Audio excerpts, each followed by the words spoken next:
Ladies and gentlemen, here we are, 2023, and it's season two of the Soul Sessions. I am your host, Soul, and I welcome you all back. Now, with me today, he is the best Italian pro wrestler ever, Renzo Rose. Renzo, welcome to the show. Thank you so much. Hi everyone, Happy New Year. I'm happy to be here. My first interview of the year also. And also one of my first ever in English that I did so far. Hey, Yeah. very congratulations for that. But speaking about, language barrier, do you feel like the language barrier was something hard to adapt to?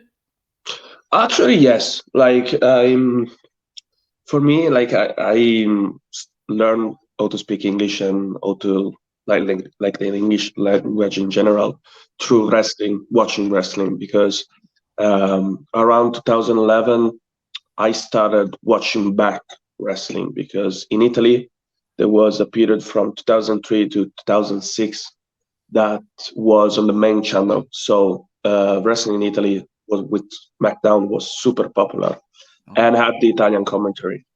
And then in 2007, after all the tragedies that happened in wrestling, went away from the TV and I fell out. I was also very young.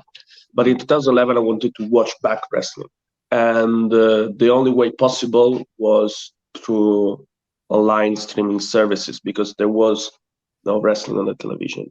So I had to watch the Michael Cole and JBL broadcast. And I had to learn English that way because I need to understand what happened. And I think one of the main reasons that I learned English was the pipe bomb of CM Punk because I could understand that was a big promo, something big, but I could not really understand what they were saying. So I kept watching and translated. And with time, I think it helped me with school. And I would now with the job. I live here in Ireland, so I must learn how to speak the language. But to be fair, there's a difference between talking normal English, everyday conversation English, and being on the ring and talking in front of, for example, at the stadium of 2,000 people in English. But it's a language barrier, of course. But I also think that it helps me because I have a very thick accent, I know, and make me more stand out. I don't need to, I know there's some Italo-Americans that have a perfect American accent that they need to fake the Italian one. And it's very hard to do that too. So I think I'm kind of blessed in that sense. Oh, so that's why you're the best Italian pro wrestler. You've got the defining accent that shows them that you are the best. Yeah. So going back to your childhood as well, what was your initial falling in love with wrestling? Obviously, you mentioned it was watching it on the TV back in Italy, but was there a particular point you remember being sucked in? Well, when I was a kid, everyone, like literally everyone watched wrestling. I think I need to search, but I think that Italy was the single market with most share of wrestling, like in television share per population, of course. And so everyone watched it. Everyone that was like in elementary, middle, high school, then like the families used to watch it. And I watched it because it was cool. And there was like my favorites at the time, like was Rey Mysterio, like number one, Rob Van Dam, and Tajiri. And like watching them was special for me. But falling really in love with wrestling was 2011 with the pipe bomb, probably. Like I started watching before that, at the Royal Rumble 2011, the one with 40 people. I watched that, and then I continued watching it up until the pipe bomb. Then from then I never stopped. Yeah, no, absolutely. Well, you mentioned the pipe bomb as well. Obviously, us who can understand it in English, we're all taken aback immediately. But I couldn't imagine, like, for yourself, did you just obviously you were just hearing it and be like, oh, did you hear like the emotion in Punk's voice, or were you just hearing like the online reception to it? Yeah, because also weird one was literally a week before I started looking at the dirt sheet at the Wrestling Observer. All the news from the backstage, and there was the news that Punk probably was going to leave. So I was like, oh, that is just rumors. I first time reading their shit is like probably they're just fake stuff. Mhm. And then I could hear some of this stuff. I remember hearing, Colt Cabana, New Japan, Ring of Honor. In the promo, I was like, oh, that's weird. And also that's the emotion in the promo that got me hooked. And like literally, I watched over and over and over just to translate everything. But yeah, was emotion, was also the selling of John Cena. I remember everything was for me magical, completely spectacular. It truly was a magical promo that none will ever forget in our lifetime. Now, obviously, I'm correct, you trained in Italy as well. What was like the training regime like in Italy for becoming a wrestler? I started training literally almost to the day, 4th of January, it was 2017. I just turned 19. Mm-hmm. I wanted to train before, and I did a couple of training sessions, but I didn't have a car back then. So as soon as I got my driving license and a car, I started training regularly. And I trained under Red Devil or Fabio Ferrari. He's probably one of the. I say that I'm the best Italian pro wrestler, but he's probably the best Italian pro wrestler ever.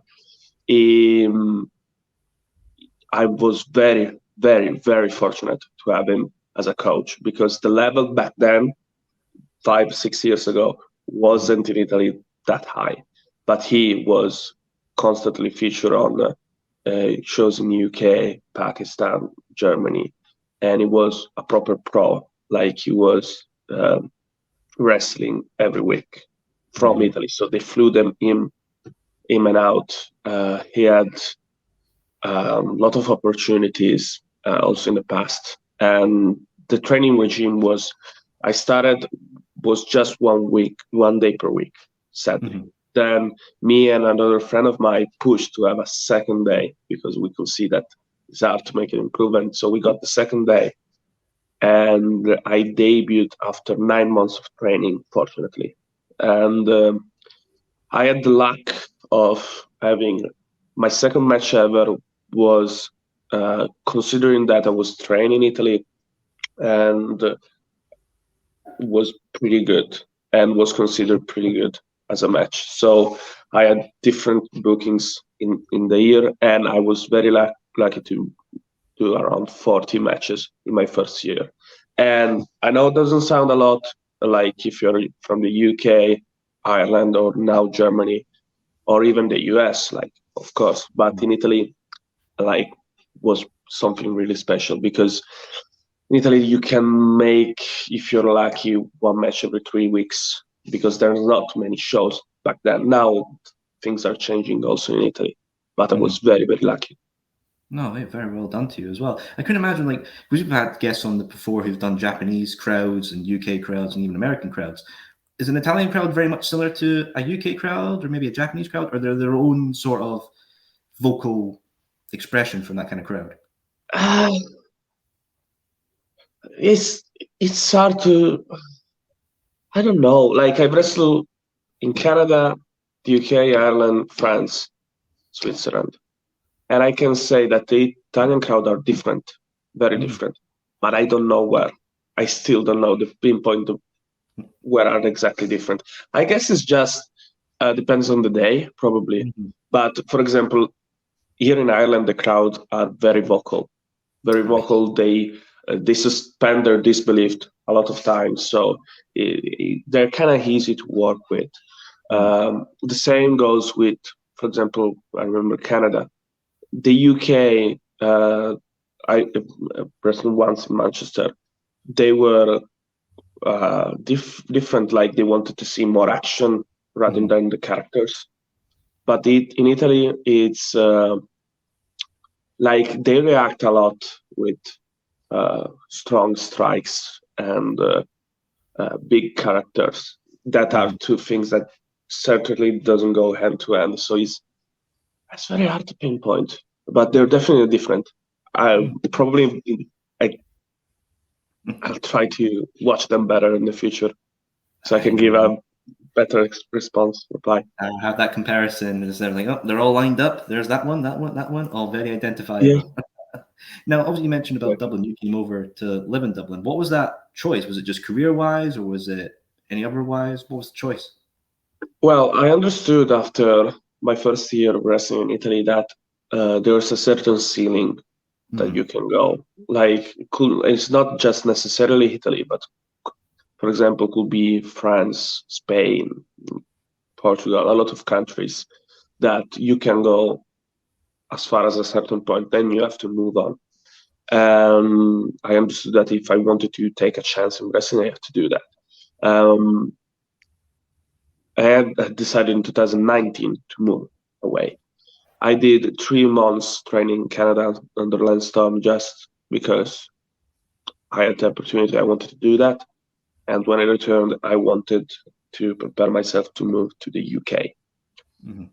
Sadly, COVID happened. And after COVID, the Brexit in 1st of January 2021 or 2020, I don't remember.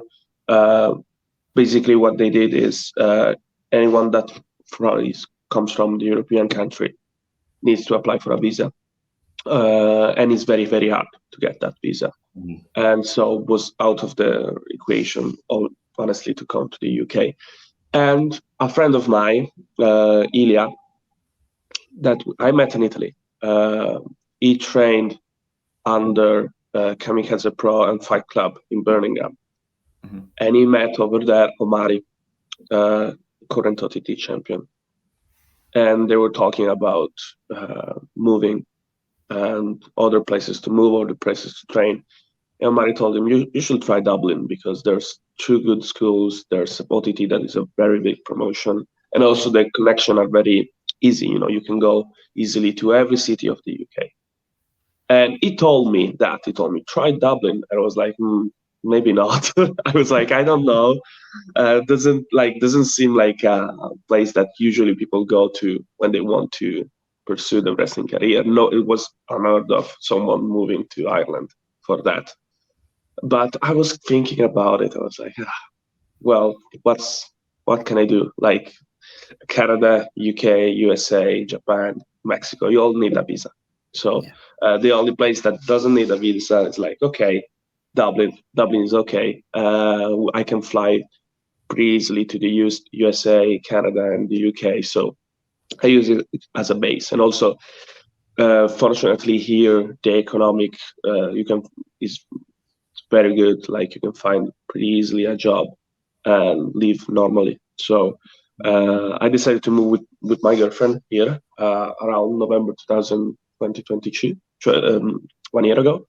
And yeah, it worked out perfectly. And now, funny enough, other Italian wrestlers or trainees are texting me, giving them advice how to move in Ireland. It's very weird, but it's sort of like a trailblazing. People see that is a move that worked, so other people want to do that. Look at you, you're a shining example of, hey, packing up and moving over to Dublin works out for everyone. You're going to be a sales rep for the country soon enough. Like, hey, come on, Dublin, it's fine enough. You're going to live here. Come on. Great commission, though. Very big commissions for that. No, very much so. Pay the top price. You are the best Italian wrestler as well, so you got to pay that top dollar. You mentioned the training schools in Dublin as well. From training schools in Italy and Dublin, was there quite a big shock as well? Well, for myself, I had the seminars and I train also in Canada, so I could see I had the shock beforehand, so I know what was like the difference. But yes, still it is a pretty big shock, and the talent here. Like I remember the first time that I stepped into the School of Irish Wrestling. I remember that was staggering because there was 2 classes, the beginner and the advanced, and I had a lot of matches, but I remember that coming and I was thinking, am I good enough for the advanced class or should I go to the beginners? Because I could see the guys in advanced class, they probably, some of them back then, they didn't even had a debut match.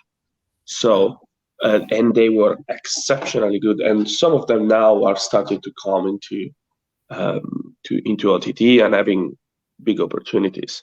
So I was like, oh, but honestly, they helped me a lot, because if you train with people that are good, you get to their level, and like the talent here is immense. It's very, very, like, it's great. Like yesterday, um, just yesterday, we did that training session with Jordan Dev and JD McDonough, and Oh, he came like just with 24 hours notice, and he trained the guys, and you can see that there's so much level, so much potential, and he helps them bring the level up a lot. wow. JD Madonna's quite an exceptional wrestler as well. What was it Yeah. like learning from him? I mean, that must have been a short notice as well. I know he's with NXT right now. Was that just like, hey, I'm here, might as well just do it? Yeah, basically, I think actually that was the process, because we were informed just 24 hours before and that he was going to take the class. So it wasn't a seminar. Also, like Mm-hmm. that's the exceptional thing. It wasn't a seminar. It was just a regular training took by him. Mm-hmm. And training under him was, yeah, like it gave us a lot of insights of what it's like to work for WWE, for a big production, what it's like to wrestle from three times a week to 5 times a week, the change of the character, what they want to see in tryouts and such. And it's like wonderful experience. And also another good thing is you can see that he still watch the OTT product and still Mm-hmm. keep an eye on the guys. Like for example, there's another guy, the Sam, is or start working for OTT, and he like is very fresh in OTT. Like it's like he wrestled on 2 shows and appeared on 3, so he's very, very new to the scene. But JD McDonough was fully aware who he was, so you can see that he's watching, he's keeping an eye on everything, and he gave like feedback for everyone that asked. So it's wonderful. Wow. Bloody well done there. I mean, that is just a true talent to learn under as well. Now, I know we mentioned before you were a big fan of Tajiri, and you faced Tajiri, if I'm correct. Yeah, What was that yeah, like? exactly. Yeah. Oh, like honestly, was the highlight of my career so far. Not because I haven't faced anyone like bigger or better, because I had my fair share of like great moments this year. But um, you have to imagine that I'm like around 5 years experience in ring. Like I'm over 200 matches. But in Italy, I was never ever the guy that was put against the imports. Usually, I was the guy that faced the local wrestler, the Mm-hmm. trainee, and I was the, lower card guy usually. I see. And there was the fair share in Italy of imports, like Tajiri a couple of times came into Italy, Chris Master, like Rob Van Dam, all these kind of guys with Osprey. Came in Italy and wrestled in Italy, but I was never chosen. Like for one reason or another, I was never chosen for that. Mm-hmm. But I never even wrestled someone that was like from outside of Italy in Italy. That was pretty strange. I always just faced Italians, with Mm-hmm. 2 exceptions, but they were very green. They were trainees, and that was the Tajiri match. Was my fourth match in OTT ever, and basically I wrestled Scotty Davis, so like wrestled LJ Cleary and then Steve Savage. After the LJ Cleary match that I did in Belfast was around April, I was doing in intermission, like selling merch, and on the graphic they put next Belfast show Tajiri will be appearing. And I looked at the graphic and was like, oh, I wonder who will take Tajiri. I had my ideas in mind. And then I thought to myself, it would be nice one day to face one of, the biggest wrestlers, ever. And then a couple of weeks passed, and the promoter like texted me if I was available for that show, and I was like, of course, yes. Then 2 days later, text me again, are you available for that show? I was like, yeah, I already told you I'm available. And in person, he asked me again, are you available? It's like, yes. Why? Then 1 week passed, and he sent me the graphic without telling me anything. Graphic, Renzo Rose against Tajiri. Oh. And told me, "Are you up to it? Do you feel confident?" I was like, "Yes." And he didn't reply for, for a day. And the graphic didn't come up. So I was like, "Is the match on or not?" I was like, "Oh." And then morning after, the graphic go up online. And it was a surreal moment altogether. Then the match come and was very easy working with him. Like wrestling for me was the first time wrestling someone with real experience. Mm-hmm. It was the easiest match ever. Like was very easy working with him. Like we talked for literally 2 minutes around that. I told him who I was. Yeah. And then we put on a match like 2 minutes. We talked for 2 minutes, and then we go out and have a 12-minute match, I think, and was easy. And also there was like he liked the match, got a good reception, and I think that put me like as I said, I wrestled 2 or 3 matches before that in OTT. Mm-hmm. But that match put me like on the radar in OTT. Yeah. And since then, I never missed a show. I was always consistently booked in OTT. I did 18 matches in OTT, and I started being booked consistently till April. And I missed just one show. That was the show they did in Birmingham, Wolverhampton, and because I couldn't be flying in. But it was wild. Didn't expect that at all. Like seriously. Well, look at you. You're going to be the workhorse of OTT soon enough, my friend. I already am, I think. Hey. Need to up the commissions and the pay. Oh, exactly. Top dollar, my friend. I mean, I couldn't imagine that feeling, childhood looking up to Tajiri, and then match is over, you're in the ring, it's done and dusted. What was going through your head at that point? Was it just like a accomplishment, or just like, I've done it?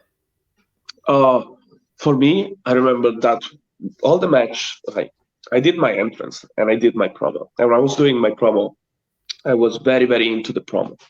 Mm-hmm. And the cue was, I say a certain word, and then lights go out, Tajiri enters. And I was so into the promo that I forgot that my opponent was Tajiri. So I say my word, lights go out, music playing. I was like, "Oh yeah, that I'm wrestling Tajiri." So I turn and I can see like Tajiri it's wild. Comes out of the curtain like this, like shining. And he stares at me.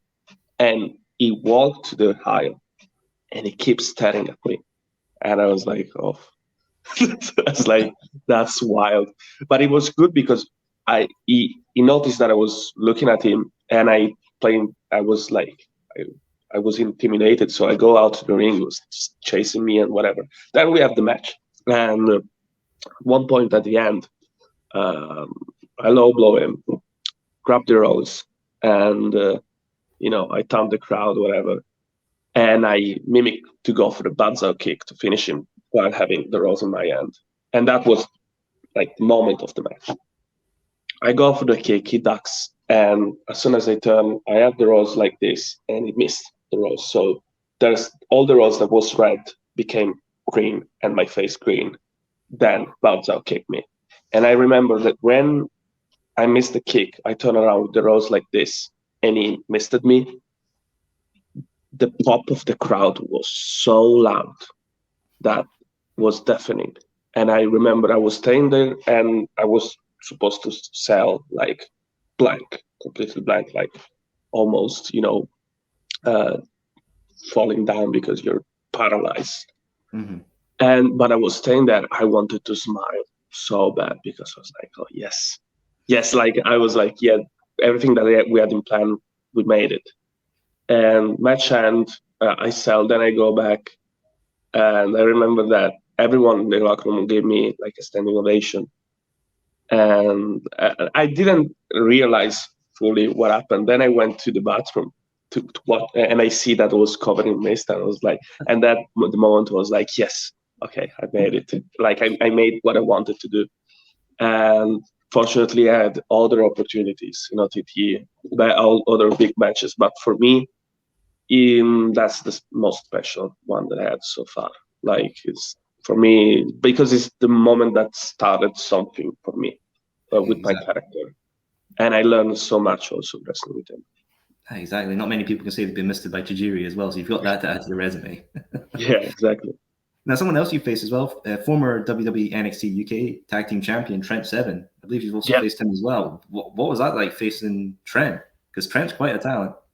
yeah. It was a weird one because that day I was supposed not to wrestle him. I was supposed to wrestle Rene Dupré, Oh.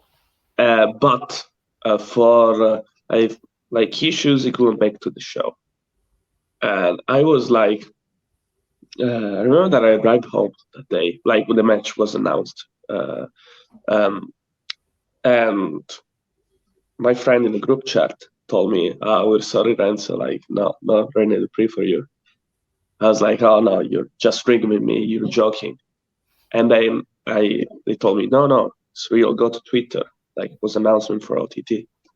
So I go to Twitter, I see the announcement, I was like, oh, I was bummed, but then I looked at the phone again, new notification, me versus Trend 7. I was like, oh, okay, okay, good enough, okay, good enough.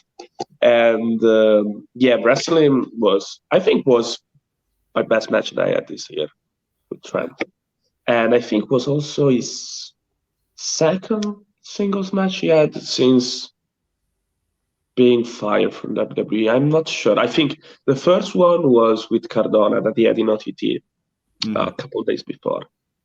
Yeah, but it was the second. Yeah, it was the second. And he was very excited to be in the Indies again, to work again. Like he told me that he wrestled just in 2021, just 8 matches or 16 matches, something like this, because like WWE and NXT UK into the pandemic crowd couldn't work that much. And he had so many ideas, and it was like it was very easy that match too, like easy in the sense of playing the match, but chops and strikes, and like it's pretty strong style for a reason. And yeah, also he's still ex WWE guy, but it's also wonderful to see the difference. Someone that was in WWE in the 90s and early 2000, and someone that is WWE literally since 1 month ago. Yeah, definitely a very clashing of generational talent. Early days of 2000s, and then just as you said last year, was that quite like a whiplash sort of thing? Like, oh, I'm now wrestling someone from the older generation, and now wrestling someone now. Was that quite of a whiplash for you? No, because like his style was very similar to the one that I was getting used to in OTT, like wrestling Scotty Davis, Algie Cleary, even Session Matt. Like it's kind of similar because the output bringing was similar. But honestly, yeah, he had the production mind. He gave me good advice on how to move around with the new ideas of production that they had. But like apart from that, I was kind of used to that style, and also now, like testament to that, now is a proper like regular in OTT, and I think now, yeah, he's pretty much just regularly wrestle for OTT. I don't see him yet in Rev Pro or Progress, so probably it's just a regular for us for OTT. So the style is very, very similar to the other guys. Oh, fair enough. Now I know also you would actually face Carlito as well, but before you faced Carlito, you asked a little subreddit for advice. You would ask r/word circle, how would you avoid the apple spit? Exactly. Why did you go to r/square circle? Were they like the experts, or were you just like, I just need some advice? Wonderful, because you're the first one that asked me actually, because I did the post, but nobody like that I knew, like I didn't say out loud, like in Twitter or in Instagram. Like in Twitter, maybe I made a post, but nobody told me, I see your post on Square Circle. And you're the first one to ask me, so good. And basically, I remember that was on my birthday. that day was the 11th of December, and I was like, I had my day around, whatever, and I was sitting on the couch. I just arrived home and sitting on the couch. I was like, oh, I need to promote that match better. It was like, I'll make a post on Reddit. Like literally, I didn't think about it. I'll make a post on Reddit, and yeah, let's see. And yeah, I just made a post just for fun, honestly. Uh, and the reply that I got was they were also very funny, and it got some traction. Like I got some new followers, so people and also people wanted to see the match. So like I asked me for the OTT links to watch on demand and such. And actually, the advice worked well because in the match I didn't get the spit, the Apple spit. My manager did, not me. But I still lost the match. So technically, I count it as a win because I didn't get spit. So it was good. It was a good help. Let's say that. Well, hey, r/squared circle, you're doing the right things. You're giving the right advice to the wrestlers here. You managed to save Renzo a bit of vitamin C to the face. Yeah, next time I will ask how to win against Carlito, though. I need to phrase it correctly. Wow, hey, r/squared circle, get to thinking. You got to give this man the advice. But what was it like wrestling Carlito as well? You know, he's such a great talent as well. Yeah, like actually this year from WWE guys wise, like I talked about early 2000, I wrestled Scotty Tuati, Tajiri, and Carlito, and all of three like wrestle in a kind of similar way. Like there's like slow paced, very character based matches, and after I wrestled Tajiri and Scotty Tuati, I knew pretty much always what I was going through. I'm not saying that now I am an expert on wrestling these kind of guys, but there are some patterns. Like they want to get the moments across, characters across, and usually if you don't make them bump too much, they're happy. So they want to be for them easy as possible. Like it's good fun because like for example on usually OTT now we do touring in a single weekend. Like for example we could do Friday in Wolverhampton, then a Saturday in Dublin, then Sunday in Belfast, and that weekend I wrestle Carlito on Saturday in Dublin, and the day after I wrestle RJ Cleary. So it's like very fun to switch around these kind of styles and to try different stuff. But still, I'm the same. Like my character is the same. I do pretty much the same moves. It's just how the match, how my opponent is that is different. But wrestling Carlito, like also very cool experience because I told you before that I did some seminars, some training session before starting fully into wrestling. And one of them was with Carlito. My first ever training session was with Carlito and Bobby Lashley in Turin, Italy. And I was fresh as a daisy, like never, ever took a bump in my single life, like a single bump ever. I did judo, yeah, but never wrestling. So I came into the seminar and they were actually pretty mad to the promoter organizer of the event because they allowed a guy that I wasn't known to anybody because I just came here, yeah, let's do a seminar because I didn't know how to break out into wrestling or if I needed to train every week or just become a wrestler like this. So, and they allowed me to do the seminar and they were kind of mad because obviously I was 17 or 18, something like this. I was very young. And like they asked me like, "Oh, take a bump." I was like, "How do I take a bump?" And they looked at me like, "What?" But fair play to them. Like they give me the session, they give me the seminar, whatever.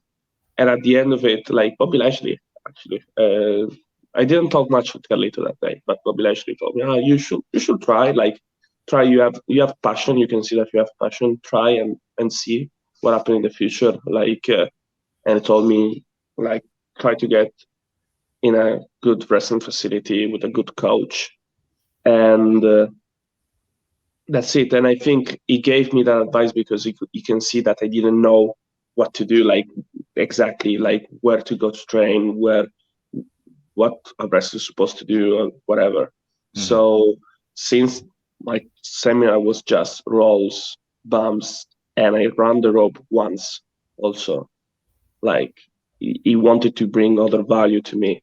And yeah, and also I remember that, and strangely enough, I didn't make a picture with Bobby Lashley. I don't know why, but I had a picture with Carlito. The only picture that I made that day was with Carlito.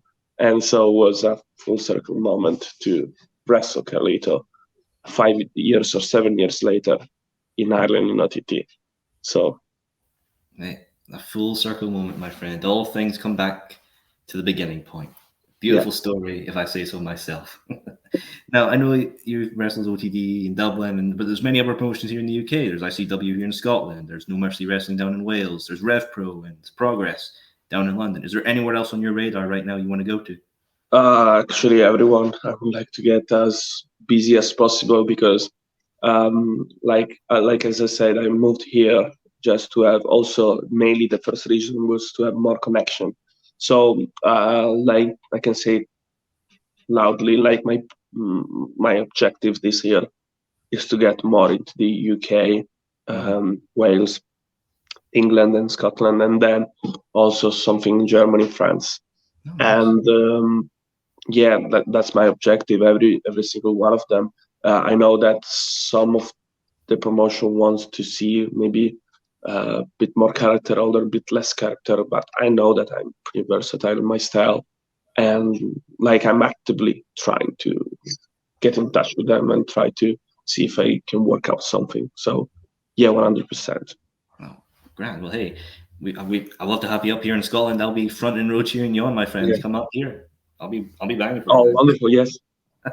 Now I'm going to finish off here with one final question for you, Renzo. 2023, you're given a dream opponent for OTT. Who are you picking? Yeah, I say that my dream opponents were always true dream opponent for me. Mm-hmm. That is more of a clash of characters. Okay. One is Karamar, because there's a lot of I can see that similarities between our characters in certain way, but we are so different in other ways. And also is one of the best worker at the moment in the European scene, if not the best. And I would love to wrestle him in OTT. Mm-hmm. The other one, keeping the same bracket of former WWE guys, but it's kind of hard because I don't know if he's wrestling anymore, is Santino Marella. Oh. Just to see who was the best Italian wrestler ever. And yeah, full circle moment also for myself, because was the only Italian guy, Italian is from Italian descent, but in WWE at the time when I watched. So two completely different opponents, but if I can manage to get at least one of the two, I think that I will be satisfied for my year. Oh, wow, come on, OTT, get it on. Renzo Rose, Santino Marella, best Italian wrestler title. That's a marquee match right there. That'll sell at the stadiums. Yeah. Oh, god damn. Well, Renzo, very much, mate. I appreciate you coming on the show and talking about, your whole story and OTT as well. I really appreciate that. But I do want to advertise. Have you got any dates for 2023 lined up that if viewers see this, they want to come see you? Where can they see you? Yeah. At the moment, pretty much every OTT show, the lineup is still not announced, but 95%, if you see an OTT show in Ireland, I'm there. Then I can say that I'm in Rising Sun in Italy. I'm pretty much a regular over there too. I cannot say honestly publicly yet if on certain date I'm booked or not. Mm-hmm. But just to give you an heads up, OTT Rising Sun at the moment is the places where I work the most. and also No Limit Wrestling here still in Dublin, in Naas, like still in the Dublin area. Arnox, what other places? Yeah, pretty much I'm regular in these three. Then obviously some one-off here and there, but at the moment I cannot give like exact date announcement. But pretty much, if you want to see other dates, follow me on social media. I post all my dates, all my also some highlights from matches, merch, whatever. So if you want to keep in touch, please reach out and follow me. No worries, and don't worry, guys. We'll be putting his Instagram link in the description below if you want to check out Renzo. Well, thank you very much, everyone, for tuning in for another episode of the Soul Sessions. I've been your host. So he has been the best Italian wrestler, Renzo Rose. Thank you, everyone, for tuning in. Peace, everybody.